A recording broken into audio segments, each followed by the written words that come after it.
and welcome to another episode of Get Out of Rap. Now, with International Women's Day coming up, there's no one better than my next guest. I'm really pleased to welcome the founder of Women in CX, Clare Muscutt, to Get Out of Rap. Been really looking forward to this one. Claire is awesome. Welcome, Claire. Hello, and thank you so much for having me. It's a real pleasure to be here, and especially at such an important time of the year.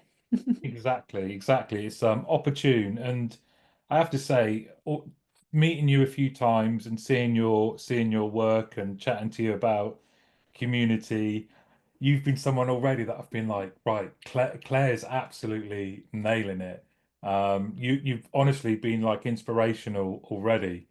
So I'm really, really looking forward to this. So we'll get to women in CX, but you didn't just start in that position. What's been your kind of journey to date? Yeah, so I guess if I go right back to the beginning, I started out on the front lines of customer service in hospitality, originally as a waitress. And I was at university studying for my degree and then my master's degree, and I was working for a company called Whitbread, which is one of the leading UK hospitality brands. And unfortunately, my parents split up whilst I was studying, so I lost access to the funding that I needed to help support my master's degree. So I ended up getting promoted to team leader, then to assistant manager, and I ended up living on site, working full time as a deputy general manager at the same time as studying. And that meant when I graduated, having been talent spotted by the operational leaders within that organisation who would come and visit the pubs that one of which I worked in, they offered me a graduate scheme. So at the tender age of 23, I went straight into general management. Wow. So imagine being 23 with 100 people reporting to you. It's quite a baptism of fire. But I think I'd always had the customer service bug because I absolutely loved my job. And when I had the senior operational role, I really understood how business worked. I had my own P&L, but for me, it was a case of being the only female general manager in the region. And everybody around that area manager meeting table were all like white middle-aged guys. And they were always saying to me, our advice is focus on profit protection, make sure you manage your margins. And I was like, I'm going to focus on people. I'm going to focus on my employees, my colleagues, and I'm going to focus on the customer. And of course, I'll maintain the margin, but my real focus is going to be on people. So everyone laughed at me and said,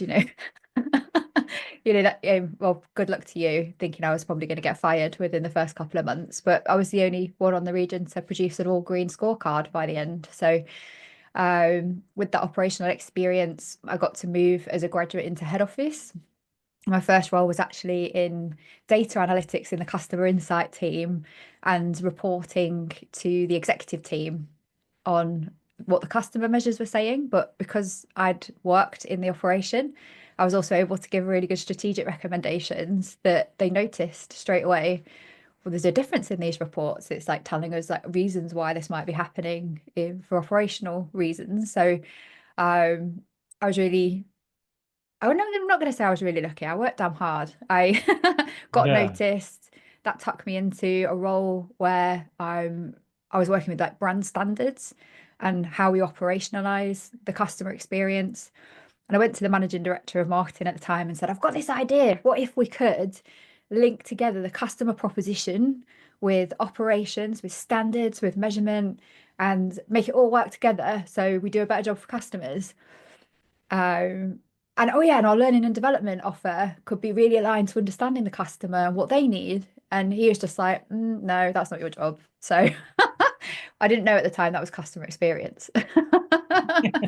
And it wasn't called that then. I'm aging myself here.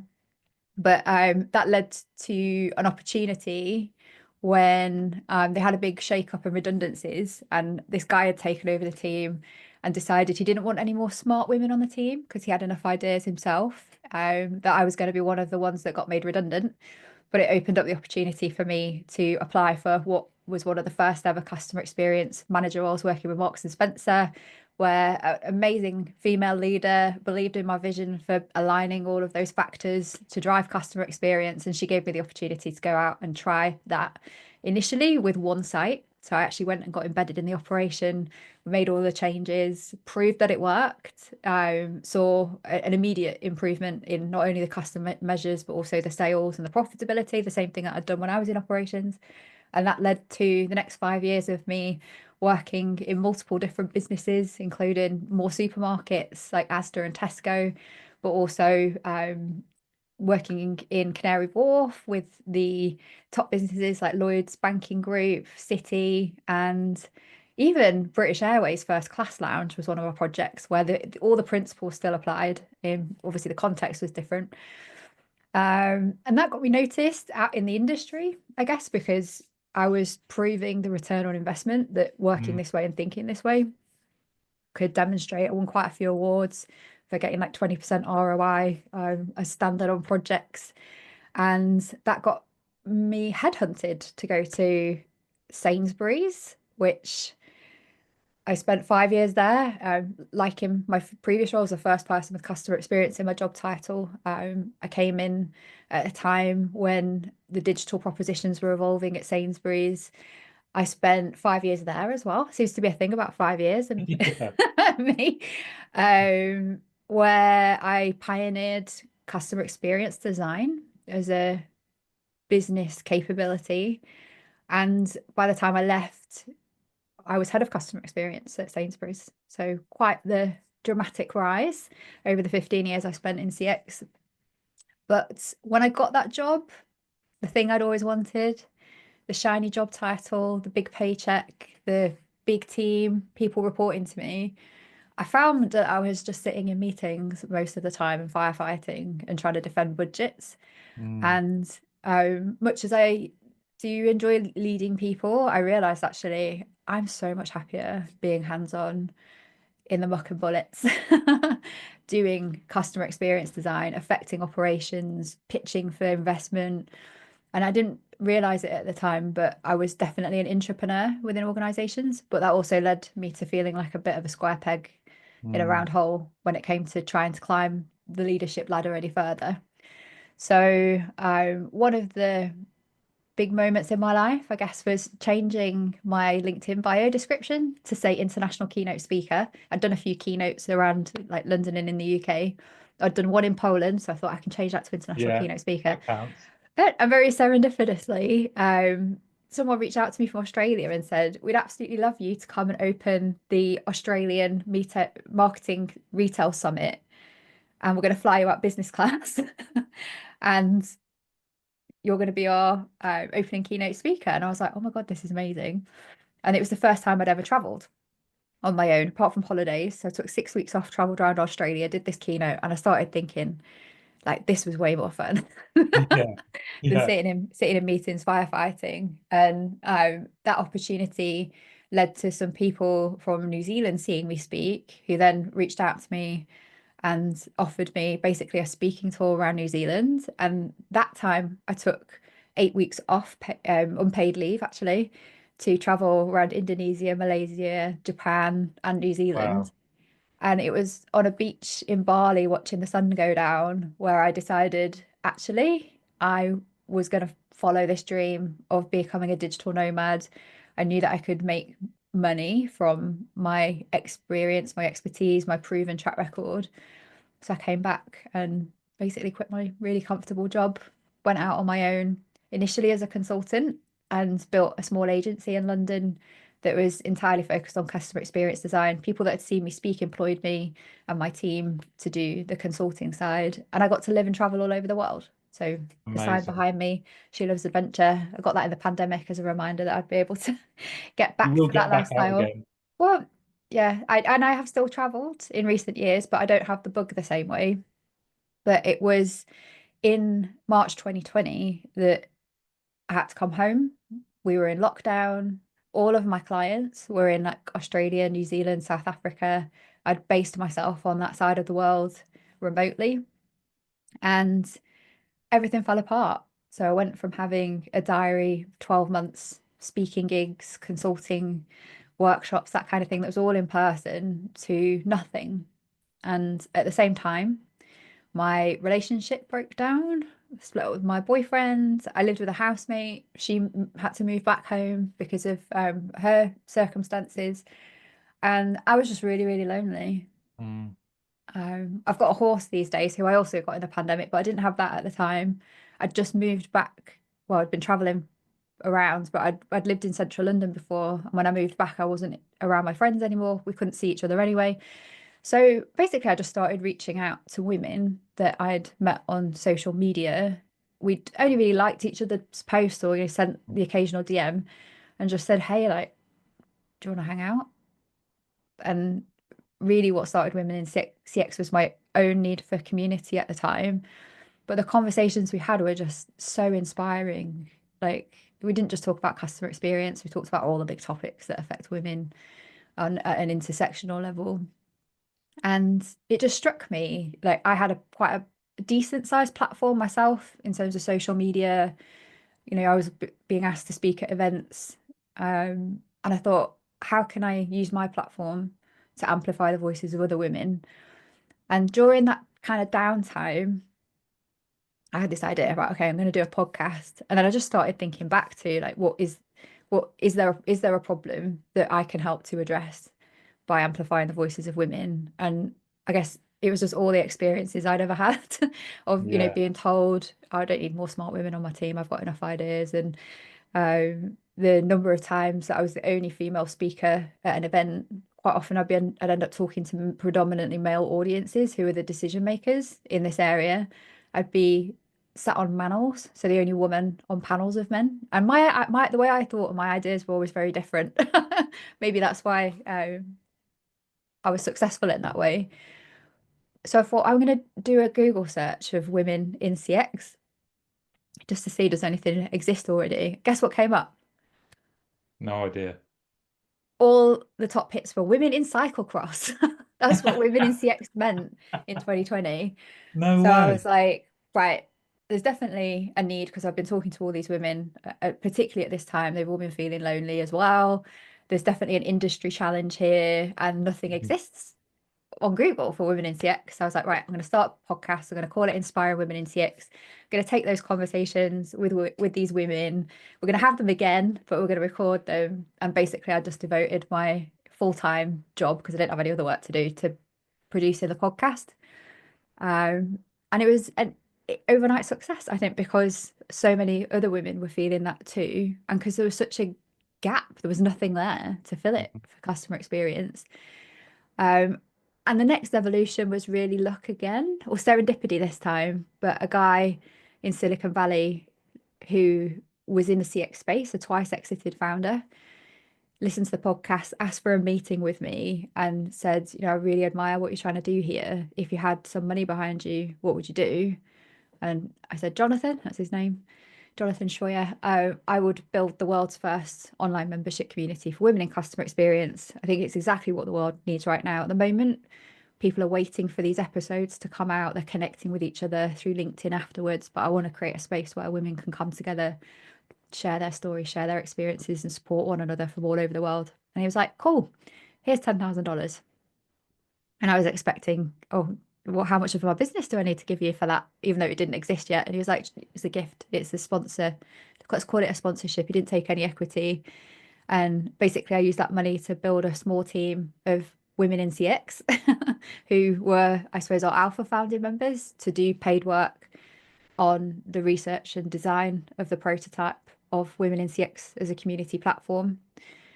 We invited our first 30 beta founding members in to co-design the next iteration with us.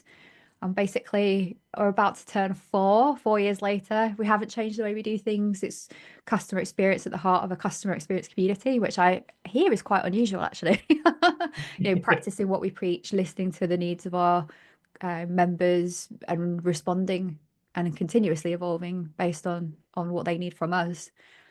So now we're an audience of over 40,000, a free community of over 10,000, and a paid community of 200. So we've got kind of these concentric circles of influence, and I'd like to think, or I know for a fact, we have really changed the game when it comes to women in CX.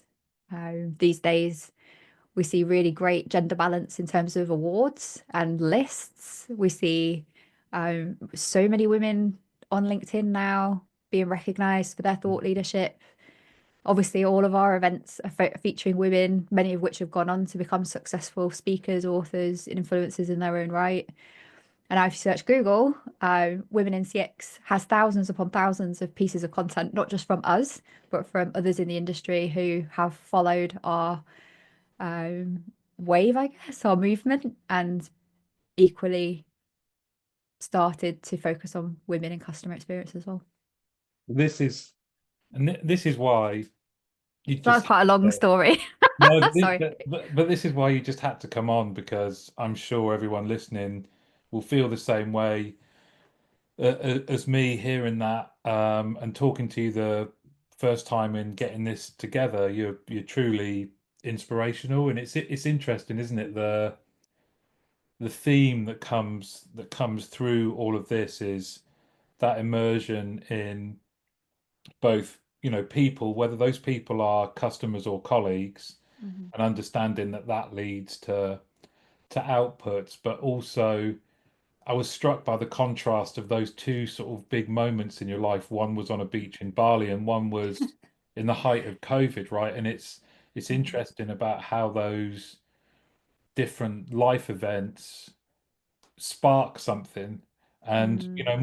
more power to you. It's interesting. After meeting you the first time, I reflected on my my journey and trying to understand where we are as an industry, specifically contact centers, and there's a lot of Mm. crossover with contact centers and CX. Contact centers, I guess, they are there. Delivering, yeah, They are there customer for experience. CX, yeah. Yeah. And I think I was a little bit naive at first that most of my line managers or bosses were women. Um, the makeup of our teams were very eclectic, very diverse. I love that. But it was only really through talking to some key influences in my life, some women in my Mm. life who I worked with, that sort of shared with me life was very different for them. Mm. Even though we existed at this in the same business, doing the same thing, we enjoyed ourselves. I felt like we were going through similar The same stuff, and thing. Mm. it was that I wasn't curious enough. Mm. And then by being curious, I was pointed in the right direction of resources, but also just hearing from people I respected greatly and I'm friends with, Mm. how their experience is very different. And I can remember being in a meeting and one of my colleagues had just said, just watch what happens when I talk. I speak, yeah. Yeah. And it was eye-opening. And then you Mm. start to think, God, have I ever done that? Because you don't realize sometimes unintentionally how you show up and the impact that might have. Mm. But and that sort of set me on this journey. So what you do, I think is amazing. It truly is the essence. I mean, community's used a lot. You've been good enough to show me your online community because we share the same platform for my Yep. my team leaders, and you are definitely the the blueprint for me to aspire to. But communities become like Customer experience designer, you see. So yeah, happy to communities. help anytime. Thank you. Communities become such a. It's great that it's being used a lot, but I think Mm. you really embody what what that is, and it's much the same as your initial point about focus on the profit, and you were like, no, I'm going to focus on people. People, yeah. Because the output is the output, right? You focus throughout your Mm. career on people, and I know you've shared one anecdote. I mean, how that I've got enough smart women, thanks, but I'm sure Mm. your members can share a lot of some of the challenges Yeah. that they faced. Yeah. I think that being spoken over and you saying something in a meeting it not getting picked up, and then the guy sat next to you says exactly what you said, but with a bit more confidence 5 minutes later, and everyone's like, "Well, that's a great idea." I think in the community when we have conversations about that kind of thing, everybody's like, "You put your hands up if it's happened to you." Everybody has experienced that at some point in their career. But if you'd like to, we can kind of dive in a little bit to like Mm. why these Yeah. barriers exist and what they are. So I think what it really comes down to is four main areas where all of this stems from. And the first one is structural inequality. Have you heard of that? Yeah. Yes, that's basically the embedding of gender inequalities into structures. So a really great example of that would be the gender pay gap. So, you're saying that you're not aware of it because it didn't affect you, but it's still women earning 87 pence on the pound in comparison to men, and women of colour, that's like 75% pence on the pound. And I think that's really important, is, it's not just gender Mm. here, but also the other intersections with race, sexual orientation, disability, age, socioeconomic status, all of those things are barriers. So when you're a woman, and you get hit with those on top, it you face even more barriers. And I think that's a really important thing for our community has been, how can we create something intersectional? There's plenty of like white women feminist spaces out there, but ones that are truly diverse and intersectional there aren't. Then cultural biases. So I think this is like what your female colleagues probably were sharing with you. So these are the stereotypes and the generalizations about women based on the general culture's beliefs and expectations. So one of the big ones is that men are better leaders. And I actually found some statistics on this, and 9 out of 10 people think men are better leaders. And that was according to the Gender Societal Norms Index. I'd made some notes here with some of these numbers, which is crazy. So that's men and women both thinking the same thing, and it works the other way around. So like women are better caregivers. So who's going to be better at the domestic roles and stay at home, do all of that additional work, and therefore not be able to rise in the same way through their careers. Someone said to me the other day, a woman, she was like, "Oh my God, I'd be so much more successful if I had a wife." But that's a joke Yeah. about that. But Yeah. actually, this is a serious topic. Lack of representation at the top. So you said you were surrounded by some senior women, but the real decision making leadership roles, CFO, CEO, COO, very few women in those roles, and actually only 8% of CEOs in the UK are women. And if you Mm. spread that across the world, it's not that much different. Mm. Um, and if you think about like how long this is actually going to take to reach equity, as in like women being 50% of the population, how long until this looks something more like 50-50 in senior roles? And the latest research from McKinsey's Women in the Workplace report from 2024 said it's going to take at least 50 years if we carry on Right. the same way. So that would be like well after my lifetime, which Mm. is a sad way to think about the future. But one that's really interesting, I think this is very, very pertinent to contact centres, is actually there's this thing called the broken rung, which means it's the step on the corporate ladder that limits women from getting that first position out of entry management. And I think that's why your team leader community is so critical for this, Mm. which means you're never going to get on the road to entering leadership in the future. And in the general workforce, it's 47% of women in the population, working population, and 37% making it into entry level management. But in CX, and this is probably where this rings a bit more true for you, that 70% of the workforce are women. So if you look at your front Yeah. lines in customer Mm. service, Mm. in customer contact, in hospitality, in a lot of the retail roles out there at the front line, women make up 70% of that population. It's crazy, isn't it? But yeah, you haven't heard the big one yet, but only 30% of them making it into management. So if you think about that gap, that broken Mm. rung, in CX it's triple That's mental. the mainstream. So like people do have that anecdote, or but everyone in CX seems to be a woman. But There are a lot of women in CX, but they're not necessarily making it into it the positions of leadership and authority. it's very, very true. And some of these, I worked for a contact center director who's probably been the biggest influence on my not just my Mhm. career, but who I am as a Yeah, per leader.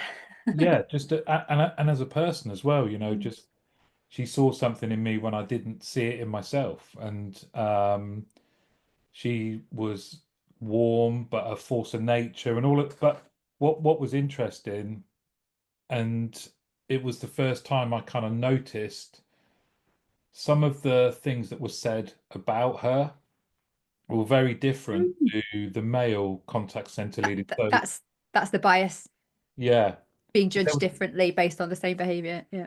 it was even just in conversation. It was there was an attack. There was characteristics more readily applied to her than there were to people. Didn't talk about the male leaders' characteristics. They talked about their outputs or what they did, Yeah. whereas they would say about this wonderful human being, they would apply a behavioral tag, and I just thought that alone was quite interesting that the language that other people use. But whilst it is depressing that to think 50 years, because you're dead right, there's a how do you get people up to the next level? I can remember just before I went self-employed, I was part of a leadership team, and I said to our one of our leadership meetings, I went, so we had a section around what are we doing to be more Mm. inclusive, and how do we propel people from disadvantaged groups, and what do we do? And I said, there's more people in this leadership team called John than there are women. Yeah, I remember you You know, telling me that. Yeah, yeah, that's pretty universal. but and where I think there was a lack of ideas was I said, well, what are we going to do to address it? What are some of the things that we can do to Mm. address that? Do you find that's a question that you get asked quite a lot, or Um, well, I think it's clear what you need to do as an organization to change that. And it's how do you remove the structural inequalities, the cultural biases, the lack of representation, have actions that fix the broken rung and give women the opportunities to rise up. And I think that's what scares me about what's happening right now because DEI programs were yeah, the systemic process level of reducing the barriers for women and minorities. And mm, with what's happening right now in America, rolling back on DEI, it's becoming deprioritized.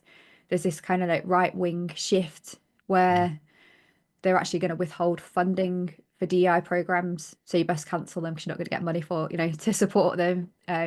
Government contracts that will be lost if you don't remove these things. It's terrifying. yeah, So I think, this is a time for businesses to double down on not just doing the right thing from a human point of view, but doing the right thing for business because it's proven diverse yeah. teams have better outputs, better results, better leadership decisions, better outcomes. Um, and we're seeing it already, I think. It's this like consumer shift. So those who are doubling down are seeing their market share grow. Those who are backing away are already seeing their sales fall. And I think it's just, right now, making your mind up which side of history do you want to be on as a business? Mm, And, not doing it performatively, because I think that was part of the problem with DI programs was like performatively ticking a box to say we're doing it rather than with the drive to genuinely change the systems, the deep cultural transformation, and the commitment to true equality and inclusion. That I think sorry, go on. no, I was just going to say that was missing, I think, from some of the more, that's why they've toppled so quickly, right? Because they weren't Yeah, authentic, genuine, rooted in trying to change structural inequality, cultural biases, lack of representation, and fixing the broken rung. So yeah, that was all I was going to say on that. well, like you, I've watched in horror Mm. as to what's been going on in the States. Even yesterday, I read about an admiral. I think she was the most, or if not the most, then Decorated. Yeah. the most senior Mm. person in the Navy. She's dedicated 40 years of her life to serving her country. She's been captain of multiple different types of ships. She's led the aircraft carrier fleet, Mm. and she was dismissed and replaced by a guy who had a Fox News TV show, Yeah. and Yeah. Yeah, they and did that even at the most senior level, though, didn't they? They replaced yeah, the. I think it was a man rather than a woman general, but to someone with no background at all. Oh God, I could talk all day about this, but but I was going to say that, but that's these biases in action, isn't it? So Mhm. what's happening right now when you're blaming women for plane crashes, when you're blaming Yeah, diversity for wildfires in yeah, LA, like it's because there were women in charge or women pilots. Like mm, it plays into that 9 out of 10 people do have those biases within them, whether it's conscious or unconscious. mm, And the political spin that's creating, I suppose, like these use cases that mean these people are getting fired and replaced. mm. I think it's testament to how fragile Oh, equality is right now. and the extent to which other, very influential companies followed suit just to Yeah. pursue power. But but I spoke to somebody who works for a huge company. I'm not going to say the name. Um, and what they're one of the companies that's rolled back on DEI. And they told me it's because government contracts and the removal of funding. That's why they've done it because they will lose billions of dollars in government contracts if they don't do it. So it isn't a conscious decision to say we believe the same thing. It's a Mm. fear we might lose our company if we don't. It's So that's it's great. It's crazy though, isn't it? Because overnight, these companies exert such a huge influence on our I know lives. it's not just the companies, it's the individuals, isn't it? So Elon Musk, Yeah, um, Mark Zuckerberg, I wrote a post about it on LinkedIn. They control the media, like as yeah. in the social media, the algorithms. This I suppose it's like a maybe more of a social and a class thing that the super elite billionaires will be running the world because they have the control of the politics and the platforms. But yeah, sorry, I got a bit waylaid there. How, All well, very important stuff. we could talk about this for hours, but which is why it's never been more important to highlight and to champion and to come together to really, like you say, whatever your driver is, right? Whether it's the bottom line or you're doing it because you know it's the right thing to do, there's never been a more important time to have diverse teams to celebrate the kind of things that you're doing and the work your community does. It's a win-win though, right? Like Yeah, how often do you get something that is the right thing to do for humanity and good for business? Like this is one of those things. Diversity, equity, and inclusion exactly. What is and that thing. has the mission for women in CX changed since you set it up, or is it still the same? I think it's evolved mainly because my field of vision has expanded. So, the vision initially was to start a podcast and amplify the voices of women, and it grew into build a platform and a space where women can come together and find that safe space. And then being so connected with so many women and so many women from different geographical regions expanded my field of vision to the lived experiences of the many women in CX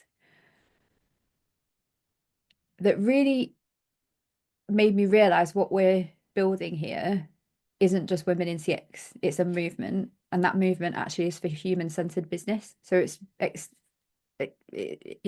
and EX are Mm, very human oriented disciplines, aren't they? But mm, actually, spending time in community with these women, this is the one thing we all strive for and share is to make business more human and the decisions that we make, not just to be bottom line, but triple bottom line.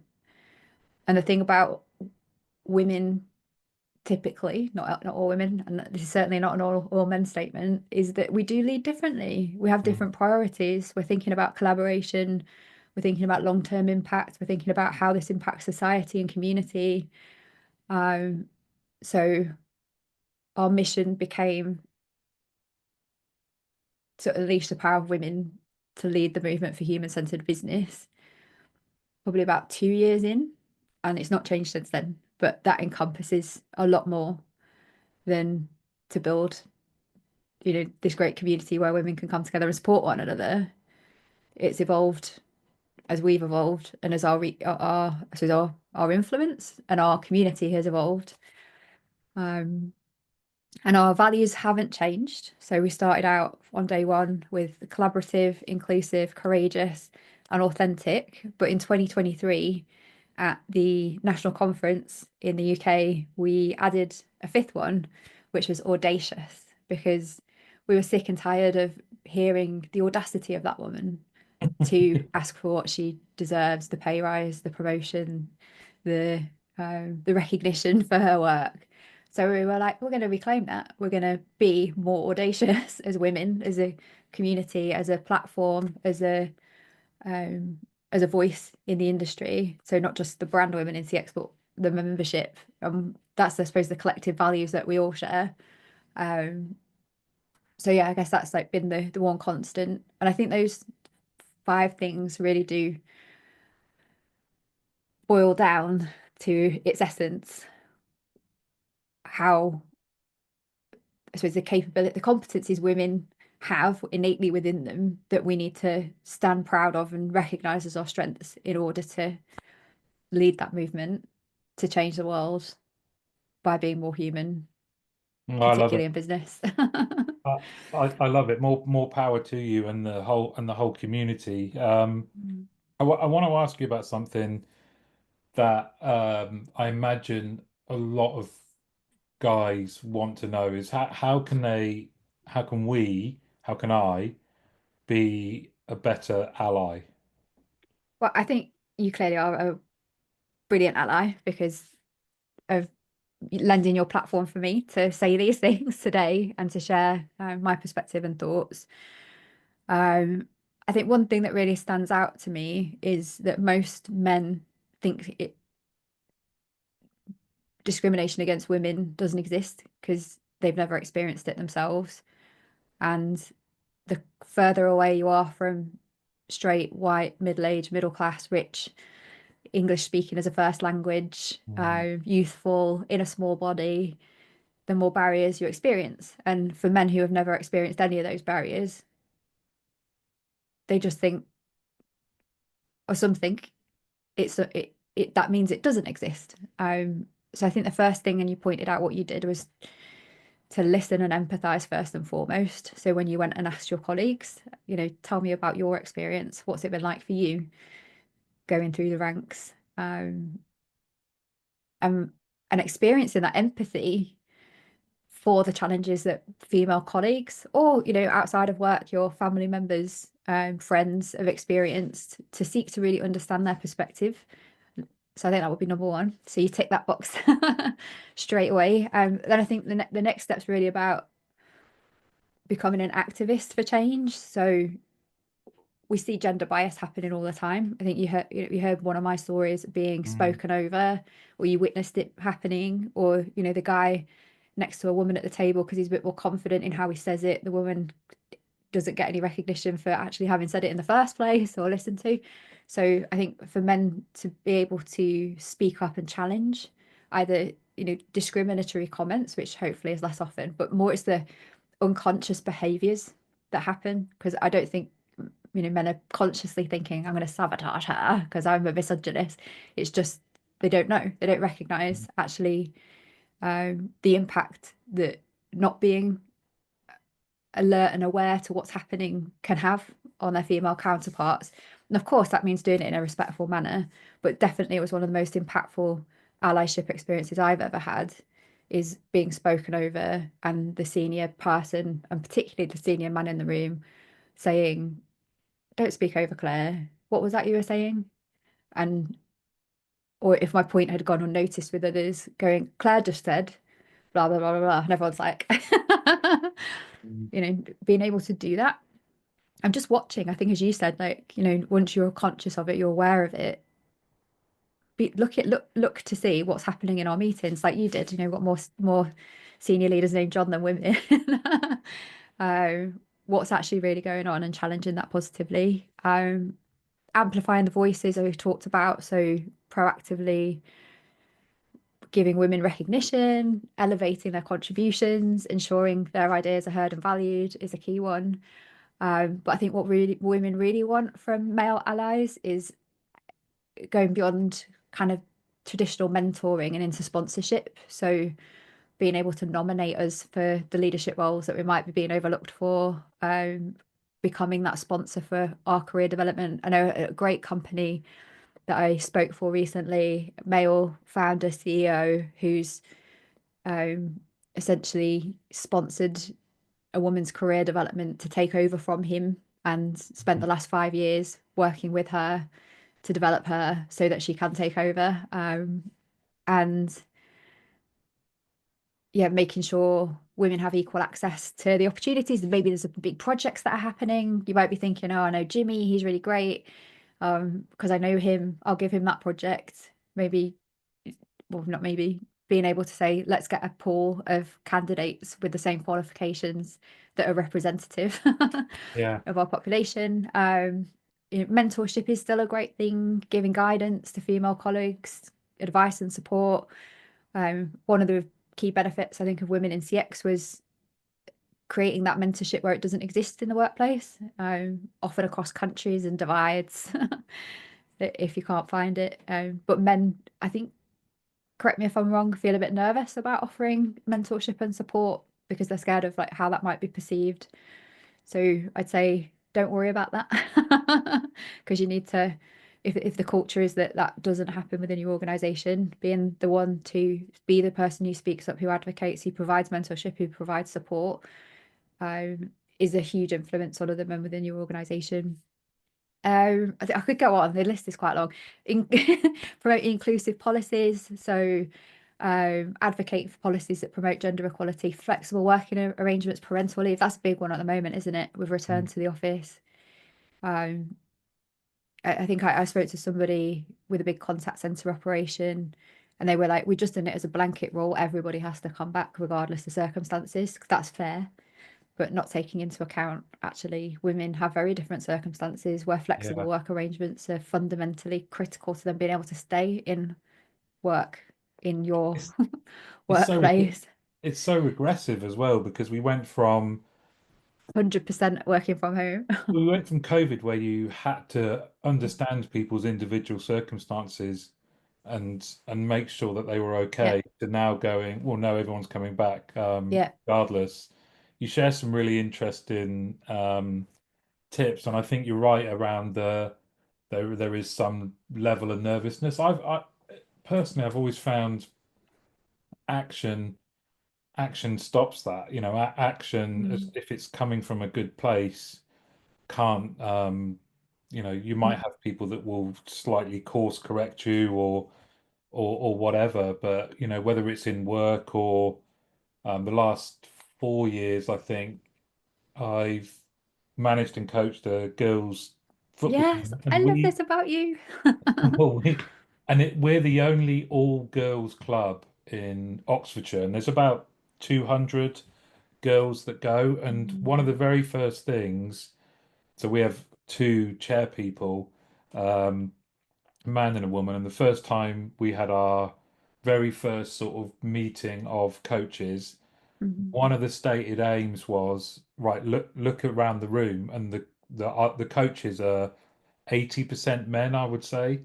And one of the stated aims was you you have to commit to making yourself redundant, mm, that we have a better representation, and we'll help you do that. So every training session we have there's an 18-year-old girl in our club, in a part of my team, mm, who as a coach, mm. and she is being, I will stop at the end of this season, and the hope is She's that, your succession plan. yeah. And it was, that kind that being said from the start Mm, was, this is what we're doing. And mm, whether it is girls that, especially my team's age group, they're under 16, they're the mm, oldest team in the club, mm. is showing them giving them pathways and helping them. So we've got one who's now qualified as a referee, Wow. got a couple of others who want to go Yeah. into coaching, a few others that want to carry on and maybe look at football as as a profession, Brilliant. you Mm. know, and it's that kind of it's only those types of actions I think that will reduce that timeline that you mentioned, right? Whether it is Yeah. work or in other parts of our Yeah. society, Hmm. because that even in that small level there, there's that what it broken rung, which is there's a lot of girls that want to play, but the Mm. people that they're looking up to in terms of coaching them are predominantly guys. So Mm. what can we do? What can we do about that, and how can we facilitate it? I think, you know, and like I say, what you're doing, your work, I think is just amazing because so much of it is around awareness as well. You know, Mm. you don't have to be part of your community to understand their need that there's something has to be done, and we will all benefit if, like you say, in that project example, Mhm. that might be someone, there might be someone that might be better, but we Yeah. just haven't considered them because we've got some Yes. kind of unconscious Someone in bias. our mind. Yeah. Yeah. Yeah. And yeah, I think it's kind of bring that home. We talked about listening to start with, but it's not women's responsibility to educate men on allyship. Mm, You know, taking it responsibility for educating yourself on gender issues and unconscious bias and seeking to better understand the challenges of women in the workplace. There's like, hell of a lot of literature online. yeah. Um, that's one step everybody can take is to learn. And then finally, I guess, talked about holding others accountable, but holding ourselves or yourselves accountable as well. So, being able to take that moment to reflect on your own actions. You said this yourself. Think about your own behavior, identify like areas I as an individual can improve as an ally, and then going out and doing it.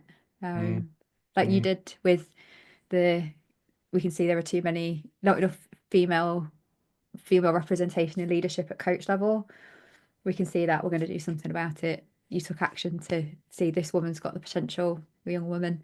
I'm going to sponsor her career development and have that pipeline in place so she can take over, and I'll support her to do that. That's a perfect example of exactly what we're talking about in practice. well, how I was going to ask you, how can women listening be part of your community? How can they? Because you mentioned you've got these concentric circles, right?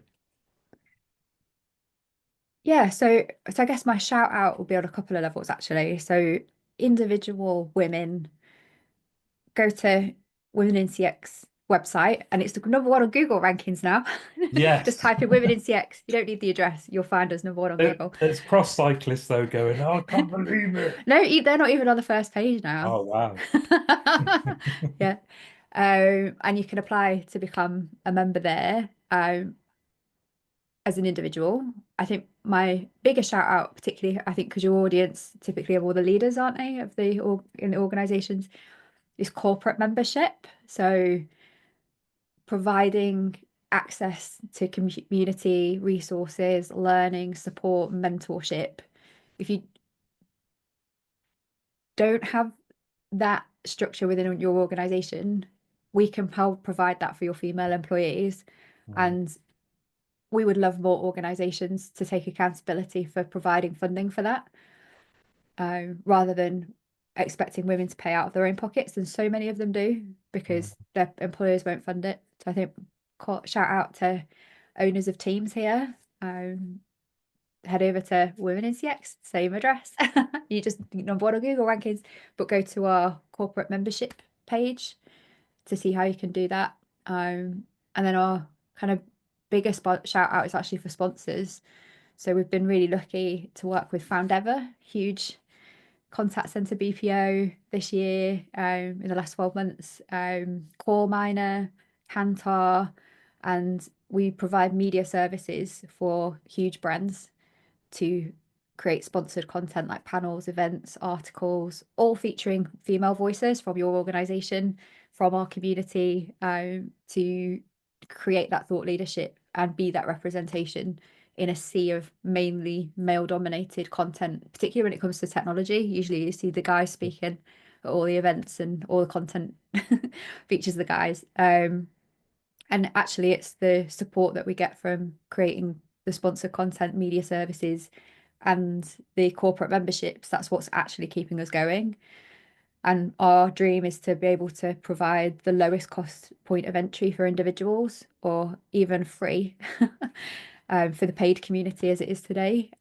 So if we can get the support of more businesses as corporate members and sponsors, then that dream can become a reality, and we can give that all important resource and support to as many women as possible around the world. But everybody, men and women, can join the free community again at the same website. You'll see at the bottom, join the free community.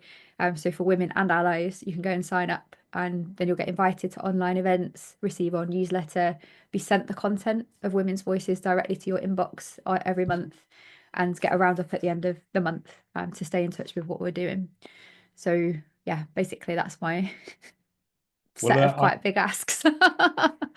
there are plenty of Oh, and companies followers, if you're not following us already, follow our on LinkedIn LinkedIn. page and Yeah. our Instagram within INCX. That always helps as well, because like the growth of that audience means that we expand our reach, the more women get seen and heard from our community, in terms of Well, our look, content.